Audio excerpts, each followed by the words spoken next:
Another item that we did, which is not crucial, and I haven't even had it installed yet, is another one of these plates on the dinghy. So when you get your Highfield dinghy, it comes out with this plate and 3 buttons. The one button is the nav light, the other button is anchor light, and the other button is the bilge pump. Now I had an additional plate of like this made, and I've got 3 buttons to put on this side here. And inside there, the one is not a button, the one is a light, because we're petrified of leaving the dinghy power button on and then coming back and the batteries run flat. So you can see where the dinghy power button is, and we haven't forgotten yet, but you could forget. So in theory, we would put in one of the 3 fittings would be just a little blue light that would show that the dinghy was on. And when you turn off the power button, it would show that the dinghy is off. Another was actually an underwater light. We would like to potentially, whether we do or not, put an underwater light or 2 at the front of the dinghy that raises above the water when you're going fast, when you're planing, but also drops below the water when you're going slowly. And that way, when you're coming into little rivers and little creeks at night, you can see what's ahead of you, literally see under the water. Well, certainly in places like we are now, where there's clear water. Now onto absolutely unique items that were on no other Leopard in no other way. Anyway, those coming out of Cape Town. Not that this next one doesn't exist on other boats, but it was absolutely custom designed for a Leopard 50, and that's our fender holder. And man, oh man, we can't do without this, because these fenders, they're so big, they take up at least half, if not more, of the 2 forward lazarettes where we keep our Code Zero, we keep our bicycles, we keep our Oxley, and you can see I wanted minimalistic again. So we've gone for 10mm pole, or tubing if you wish. It's solid, and as you can see, it's tremendously minimalist, and they just sit here, not getting in the way of the jibe preventer, which goes over here. Goes from here straight to the boom, so it doesn't get involved with it at all. It doesn't get involved with the traveler, which runs behind over here. So, we've been sailing on this boat for nearly 2 years, and you can see there's no involvement with the traveler. Fantastic thing. It doesn't even get involved with our view when you're sitting at the top deck. You see right over it and all around. So, and also, to be quite honest, we can pick up our boat from far away. When we're looking out at the anchorage, you go, oh, which is ours? And we see the little black dot on the top, we know that's Utopia. We decided as well to have a logo for Utopia, and we did that out of stainless steel. You can see Melinda designed the, let's say, heart feet. Quite clearly, I think she's quite proud of it, because she's got her heart and her feet representing being on a beach. And of course, you've got the palm tree and the big circle, which is the sun. And the rest is left to one's imagination. The sand and the sea and the rolling waves and the seagulls and the umbrellas and all the rest of it. But it's stainless steel, and it really, really is a good quality stainless steel. We never, ever, ever get any rust on it, which is fantastic. But if you look closely, you'll see it's mounted on a perspex.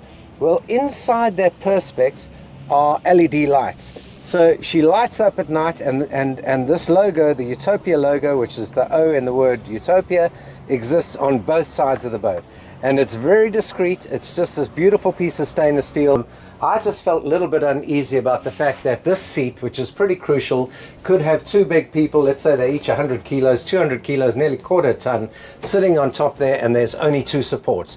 It isn't like a regular chair or a regular table where there's another support. So I kind of pictured that unless this is super, super, super strong, the flanges on the bottom of these 2 legs, I kind of felt that it was necessary to give it some additional support. So if Melinda would come around here, you can see what I did is I put in this pole here between the back of the seat and the structure of the boat, and that way the seat's going to move nowhere. And in fact, it was a nice tight fit to get this pole in, and this seat is sturdy as all hell. And underway, our life jackets hang on that bar. Yes, so that's where part of the rule is when we are underway, the life jackets come out, as well as the grab bags and the flares and all of that, and that's where the life jackets are. Another rule we have absolutely is at nighttime, in fact underway, nobody is allowed out on the decks without somebody else's eyes on them. But at nighttime, those 2 people must be wearing a life jacket, and the life jackets have got EPIRBs or AIS on them, EPIRB and AIS actually, as well as lights and a whistle and all the rest of it. Our bow protectors we're pretty proud of. So I designed them. The guy that made them up, he did one for somebody else. He took my design, did it for somebody else, and didn't quite do it the way I wanted. So I was pleased that I wasn't the first guy to have them made. And then I had him adjust that first one and make it according to my original drawing.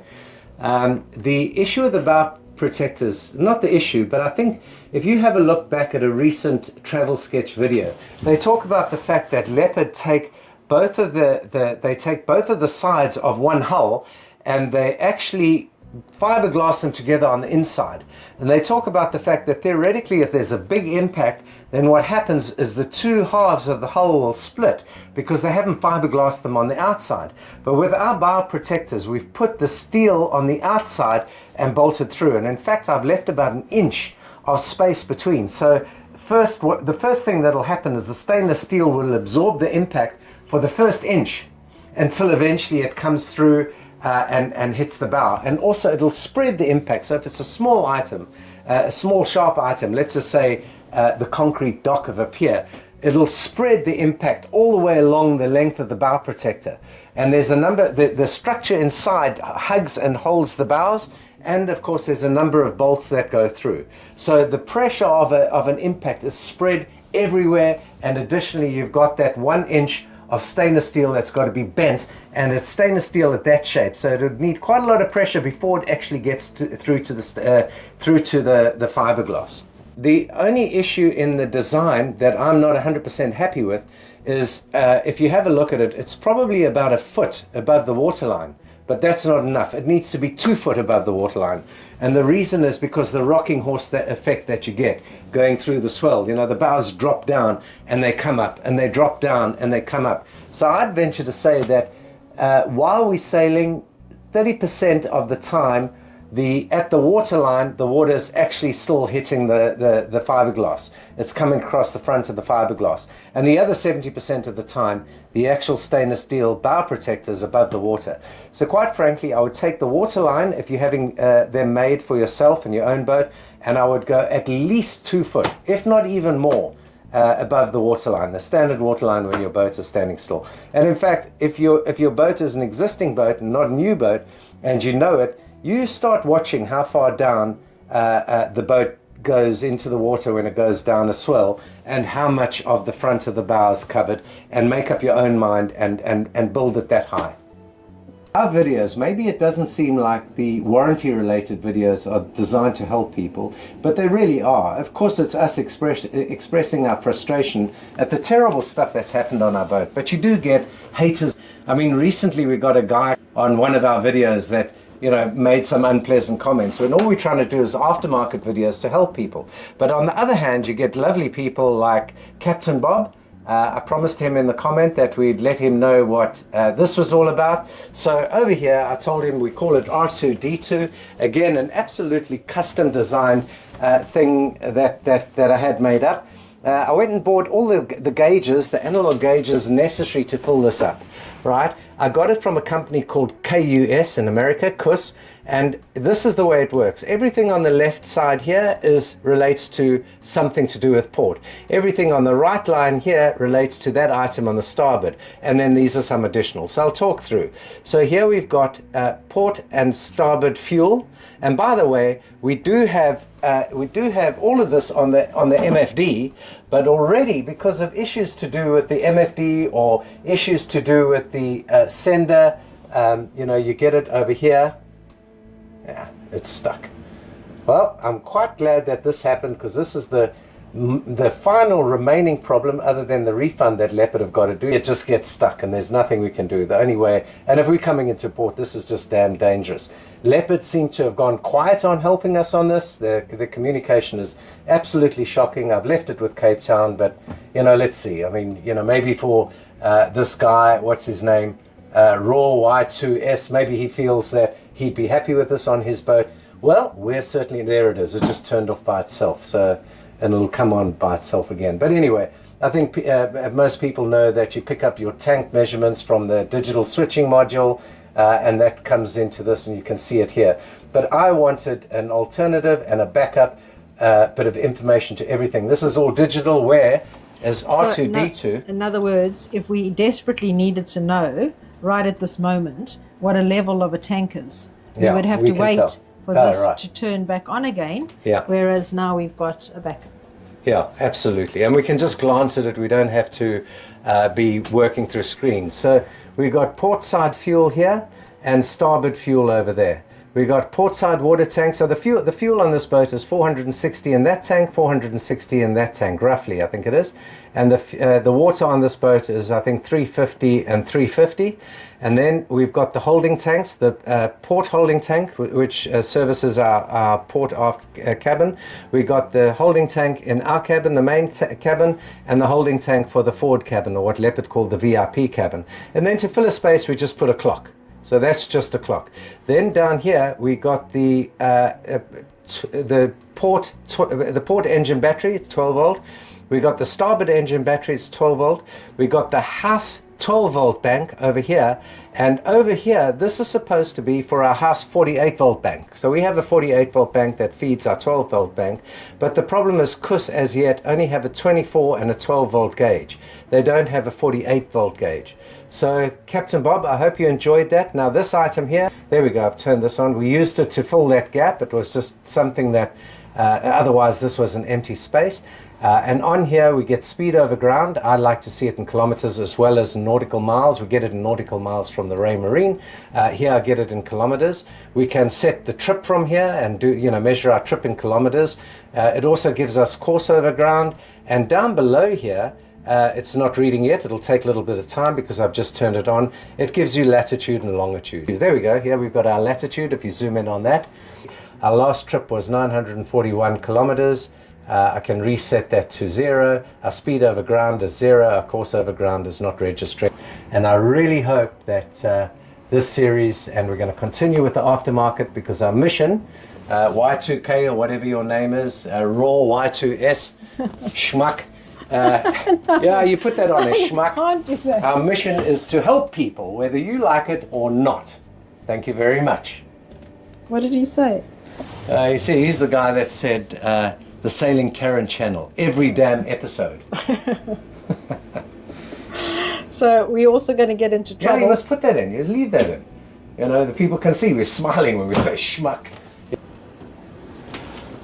Finally, our digital switching module has come up again. Here you can see with Ray Marine, and I'm sure it's the same as with the others. We've got fuel tanks, port and starboard. We got water tanks, port and starboard. They're called aft and forward here, but they're port and starboard.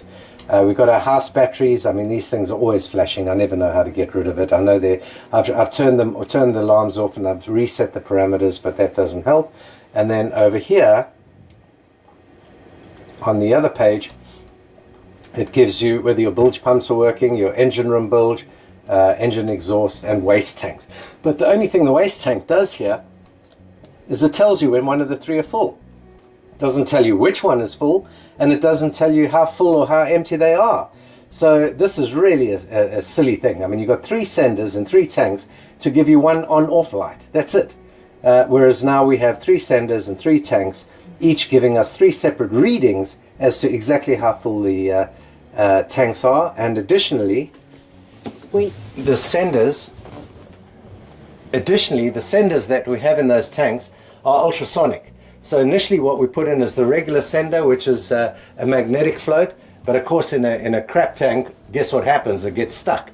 But with the ultrasonic senders, it's just reading what's in there, how empty or how full it is ultrasonically. So there's nothing to get stuck, and it's just fantastic. And that's exactly all of these here, all of these. So the fuel and the water and the holding tanks are all ultrasonic. So there's 1, 2, 3, 4, 5, 6, 7 ultrasonic, and we have a spare as well in case anything goes wrong. And of course this is nothing to do with senders, this is voltage. And without that, we would have a real problem, because the only way we know, other than to look at these gauges, whether the holding tanks are full, is if a little red light comes on in the bathroom.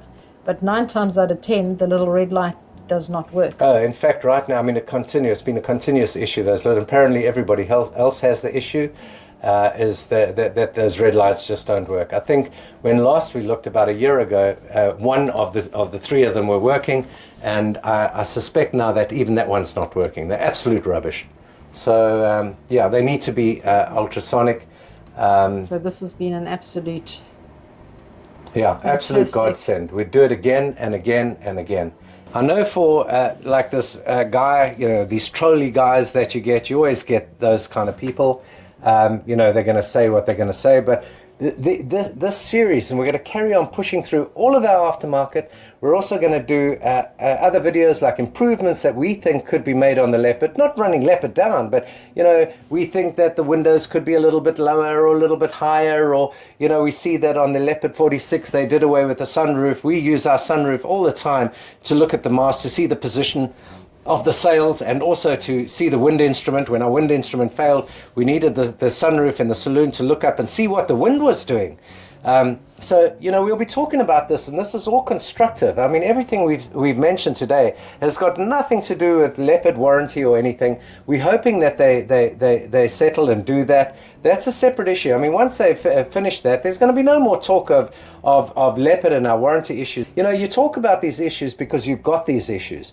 You don't talk about these issues because they're non-issues. You're not just a complaining person. You're somebody who's looking for a result, somebody who's looking to impart information to people on potential troubles they can have. So if they're buying a Leopard, they can say, hey, what about this? What about that? Maybe even create a checklist. We have all of the stuff listed. So those people can come to us. We can give them a checklist. We can give them a list of known issues, and they can go into their Leopard when they get their Leopard, and they can have those things ticked off one by one and have them sorted out right at the beginning. Because if you're at month number 1 and month number 2 of owning the Leopard are very keen and they're very helpful. But by the time you get to month number 11 and certainly month number 21, not so much.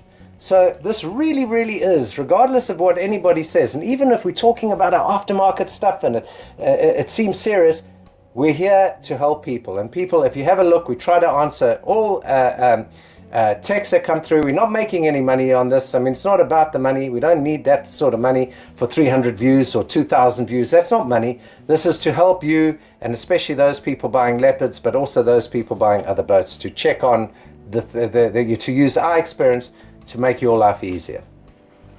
We have 2 other additional stainless steel items that Kevin's totally forgotten about, but we cannot live without them. Oh, what are they? The first one is the Watermaker little spout. Oh my gosh, absolutely. So neither of these items are made, but Melinda's 100% right. You want to talk about both of them? Yeah, absolutely. Okay. Oh my gosh, both of them are brilliant. So this used to be George's bathroom. When we first got the boat, there was a little tap fitted here. Little tap with a spout and an on and off a slider switch at the bottom. And they told Kevin in no circumstances must that tap ever be switched off. If it's accidentally knocked into the off position and you start the Watermaker, because of the immense pressure that builds up inside that Watermaker pump to obviously push out all the salt, to desalinate the salt, it can burst something or blow something up in the system. So we were a little bit worried about that, especially that this was going to be George's bathroom, and it was such an easy thing to accidentally knock on and off. So we decided to think of another way that we could rig this system up so that there was absolutely no chance of anything blowing up. So what we did was we moved over to the bathroom right in front of the Watermaker. So the Watermaker is underneath the floor right here, and all the control panels are right this side. So just to make it a whole lot easier, you can actually, while you're working on the control panels, you can actually see this little basin right here. It made a whole lot more sense that this item was here. So we had this little device rigged up, basically a stainless steel disc with a hole and a pipe that connects that through to the Watermaker. The first little bit of water that comes out of this pipe basically is throwaway water. You don't want to be putting that into your tank because it can contain bacteria. So once the water is ready for testing and we know that it's 100% clean, we then switch it over so that the water stops spitting out here and starts filling the tank. The only bit of advice that we would give anybody is to rather angle this or move it a little bit to the left so that the water, when it comes out, it actually hits the side of the basin here, because the pressure is so strong that at the moment what it does is it spits out there and it hits the back wall and it splashes all over the place. But in order to stop that, we've just got a little chopping board that we just stick here, and then the water just splashes underneath that and it contains it into the basin. This next item is a genius. Well, I think it's a genius. Every boat should have it, and quite frankly, if we had this in the bathrooms as well, it would be absolutely fantastic. So when you need the hot water to wash the dishes, the hot water is actually piped from the back end of the boat, from inside the engine room right at the very back of the boat, and it's got to travel all the way through the pipe, all the way up until it gets to the galley. By the time it gets through here, you've wasted 2, maybe 3 liters of cold water in order to reach the water temperature that you need for the dishes. And all of that fresh water just gets wasted straight down the drain. So Kevin had them install a return water. So basically there's a pipe that goes from the kitchen sink straight back into the water tank. So all we do now is we turn it over to the hot side, we turn the tap over there, switch the tap on, and the water comes straight out of the tap and goes straight back into the tank. And when it's at the correct temperature, or it starts to warm up, then you just switch it over and fill your sink up.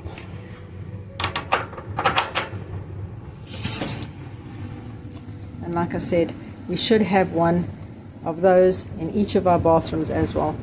Now what we do at night, if we go down to shower, we normally take a container with us, and the first basically 1.5 to 2 liters of water gets put into the container, and then once we finish showering, we bring that up and we throw it back into the return water, so that we're not wasting 2 to 3 liters every time we need to wait for some warm water before we can do anything.